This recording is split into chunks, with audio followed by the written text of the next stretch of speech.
Kjo është Tirana e viteve 25-30. Jemi duke ndërtuar sheshin qendror të Tiranës.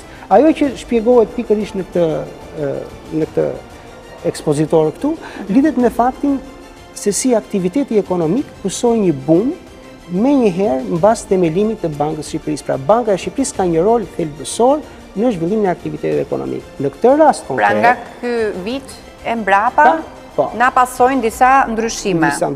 Që janë? Kryesisht, jo kryesisht, po një nga pjesët e marrëveshjes së nënshkrimit të koncesionit të Bankës së Shqipërisë ishte edhe kredia Zvea, që qeveria italiane do të shoqëronte në procesin e hapjes së bankës, themelimit të bankës. Për investime të ndryshme. Dhe ajo kredi u përdor për ato që ne i themi punë botore, investime në rrugë, në infrastrukturë, në portin e Durrësit, ura, kemi spitale, kemi ndërtime të ndërtesave publike. Kemi shumë personazhe të përfshirë, nëse mund t'i komentojmë. Zotëria me fjalë është Morpurgo, arkitekti i ndërtesës së Bankës së Shqipërisë. Është një nga arkitektët më të njohur italian të periudhës dhe ka ndërtuar shumë vepra, ndër të cilat spikat natyrisht godina e Bankës së Shqipërisë. Në të njëjtën kohë, kemi një ekspozitë që i kushtohet veprimtarisë së përditshme të bankës, duke përfshirë mjetet e punës dhe pajisjet e përdorura në zyrat e Bankës Kombëtare të Shqipërisë në atë kohë, si edhe disa nga punonësit e parë të thjeshtë që punuan në kushtet e vështira të fillimit për të ngritur Bankën Qendrore. Përveç kësaj, neve kemi përzgjedhur të vendosim këtu dhe në vijim dhe disa nga personazhet, punonësit e thjeshtë të bankës, të cilët kanë qenë të parët dhe kanë punuar në atë kohë me ato kushte për të ngritur Bankën Qendrore. Gjatë pushtimit italian, nga vitet 1939 deri në vitet 1943, sistemi monetar shqiptar u largua nga standardi i arit dhe u lidh me lirën italiane, duke paraqitur monedha dhe kartmonedha të reja. Banka Kombëtare e Shqipërisë u zgjerua edhe jashtë kufinëve të sotëm. E humbim lidhjen me arin dhe me metalet e çmuara dhe kalojmë tek lidhja me liretën italiane, sistemi fiksuar i regjimit të këmbimit. Natyrisht edhe monedha dhe kartmonedha ndryshon dhe për shtatet, dhe këtu kemi kartmonedhat dhe këtu kemi monedhat e periudhës, që tani më këto nuk janë në ar apo në metal të çmuara. Në këtë periudhë ka një fakt interesant i cili lidhet me zhvillimet e mëvonshme. Aktiviteti i Bankës Kombëtare të Shqipërisë nuk shtrihet vetëm brenda territorit të sotëm të shtetit shqiptar, por banka hap deg edhe jashtë territorit. Për shembull në Prishtinë, jemi në Kosovë. Në atë kohë, mbas pushimit italisht krijohet Shqipëria e Madhe dhe banka shtrihet në të gjithë territorin e Shqipërisë të asaj periudhe. Do të ketë sa ndikime më vonë kur mbas luftës së dytë botërore, territori shqiptar kthehet në atë që neve kemi sot dhe kjo ka disa implikime të karakterit monetar. Një pikë tjetër kyçe është ari i Bankës Shqiptare, i cili u plaçkit nga gjermanët dhe u gjet në një minjer në Gjermani pas luftës, një histori e gjatë e trajtuar përmes dokumenteve dhe fotografive të asaj kohe. Kjo është një pjesë që i dedikohet çështjes së arit shqiptar. Është një çështje historie përfolur, e dëgjuar, mjaft interesante.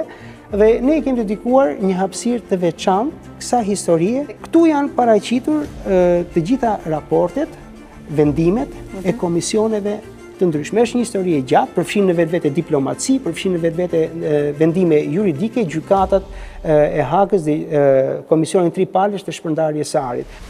Në kohën e ekonomisë së centralizuar, Banka e Shqipërisë kontrollonte qarkullimin monetar për të balancuar sasinë e paras me mallrat në treg, ku kursimet e popullsisë shpesh reflektonin mospërputhje në këtë ekuilibër. Gjatë një shekulli, tradita e kursimit të shqiptarëve ka vazhduar të evoluojë nga ruajtja në metale të çmuara tek depozitat në arkën e kursimeve të shtetit e deri tek bankat private të sotme. Siç e shikoni këtu, kemi një skemë të mirë funksionimit të administrimit monetar, punës që bënte Banka Qendrore në periudhën e ekonomisë centralizuar për të hedhur në qarkullim monedha dhe për të garantuar qarkullimin monetar. Siç e dimë, në atë periudhë çmimet ishin të fiksuara. Sasia e parave që do të hidhej në qarkullim do të ishte e barabartë me sasinë e mallrave dhe produkteve e cila ishte dhe qarkullonte në treg. Dhe pikërisht ky ishte roli i Bankës së Shqipërisë, të kontrollonte që këto të dyja ishin të barabarta. Ajo që shikojmë këtu është që Banka e Shqipërisë, ndërkohë që veprimet ndërmjet ndërmarrjeve i pastronte në llogari, i vetmi kesh, sasi paraje kesh i qarkullonte ishin pagat e punonjësve. Dhe këto paga, që shkonin tek ndërmarrjet dhe kooperativat, duhet ishin barabarta me sasinë e produkteve të tregtuara në treg.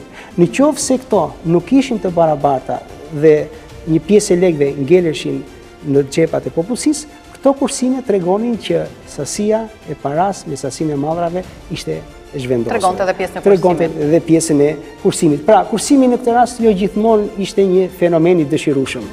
Ky grafik ilustron më së miri goditjen e rënd inflacioniste deri në 240% që goditi Shqipërinë gjatë tranzicionit në ekonomi. Tregu e shoqëruar nga çrregullimi i kursit të këmbimit. Ai tregon gjithashtu se si krizat e mëvonshme si ato të skemave piramidale dhe pandemisë reflektohen qartë në trendet inflacioniste të vendit, duke paraqitur edhe rolin stabilizues të Bankës Qendrore në periudhat e kontrollit. Kalojmë nga ekonomia centralizuar drejt ekonomisë së lirë të tregut. Dhe një nga fenomenet që godet me njëherë ekonominë shqiptare është inflacioni i lartë, i cili shkon gati 240%. Ju mund të shikoni grafik se si çmimet rriten. Një goditje e madhe. Një goditje jashtëzakonisht e madhe. E njëjta gjë ndodh me kursin e këmbimit, i cili nga një kurs i fiksuar i lekut me valutat e huaja fillon tani të luhatet dhe përcaktohet lirshëm në treg. Dhe ky kurs menjëherë shpërthen dhe leku humbet vlerën. Dhe natyrisht është një nga faktorët që pse inflacioni është i lartë pikërisht në këtë periudhë. Dhe më pas ka ardhur duke u stabilizuar. Por si rezultat i politikave stabilizuese të Bankës së Shqipërisë, inflacioni ka rënë dhe ka qëndruar konstant. Ajo që është interesante është fakti që çdo krizë që ne mund të kemi në memorien tonë reflektohet pikërisht te inflacioni. Për shembull, hera e dytë kur inflacioni shënon një goditje është periudha e skemave piramidale në ekonominë shqiptare. Dhe natyrisht kemi një goditje të tretë që i lidhet me periudhën e pandemisë. Momentin më krenar në historinë e saj, Banka e Shqipërisë ka arritur me kthimin e shpejtë dhe efektiv të inflacionit në objektivin e saj pas goditjes globale të pandemisë. Gjatë gjithë periudhës po të shikoni, domethënë inflacioni është goxha nën kontroll. Ajo që ka ndodhur, themun në periudhën e fundit, kthimi menjëherë ose relativisht shpejt i çmimeve mbas pandemisë në objektivin e Bankës së Shqipërisë është një sukses natyrisht. E ardhmja e sistemit bankar do të karakterizohet nga digitalizimi dhe integrimi i thellë i inteligjencës artificiale, duke transformuar mënyrën e pagesave, investimeve dhe financimit. Për të përballuar këtë tranzicion, Banka e Shqipërisë thekson rëndësinë kritike të edukimit financiar dhe përgatitjes për të gëzuar përfitimet e kësaj ere të re, duke rritur me kujdes vigjilencën ndaj rreziqeve të rritura kibernetike që shoqërojnë këtë hapësirë gjithnjë e më digjitale. E ardhmja ka mundësi të ndryshojë shumë nga ajo që neve i njohim sot në lidhje me paran, në lidhje me pagesat, në lidhje me investimet, financimet. Paraja po bëhet digjitale, inteligjenca artificiale po bëhet gjithmonë më e pranishme në jetën tonë dhe kjo nuk është në asnjë vend tjetër më shumë e dukshme se sa që është në vetvete në sistemin financiar dhe në sistemin monetar. Prandaj, neve i kemi kushtuar një rëndësi të veçantë të ardhmes dhe përgatitjes që ne duhet të bëjmë, jo vetëm si bank, por edhe si individ, si familjar, si biznese, që të jemi të gatshëm për këtë të ardhme. Banka e Shqipërisë kushton një rëndësi të jashtëzakonshme edukatës dhe përfshirjes financiare, në mënyrë që njerëzit të jenë të përgatitur dhe të përballojnë këto sfida ashtu siç duhet, me përfitime jo vetëm për ta, por dhe për ekonominë. Dhe me shumë kujdes të shtuar. Dhe me shumë kujdes të shtuar, sepse sa më shumë paraja digitalizohet, sa më shumë pagesat kalojnë në hapësirën digjitale, aq më shumë rriten dhe rreziqet nga operimi në këtë hapësirë. Këto ekspozita janë një mjet kyç për të edukuar qytetarët në mënyrë që ata të marrin vendime të përshtatura ekonomike, si përritjen e kursimeve ose rregullimin e shpenzimeve, duke i rreshtuar ato me qëllimet e politikave për të menaxhuar ekonominë në mënyrë të qëndrueshme.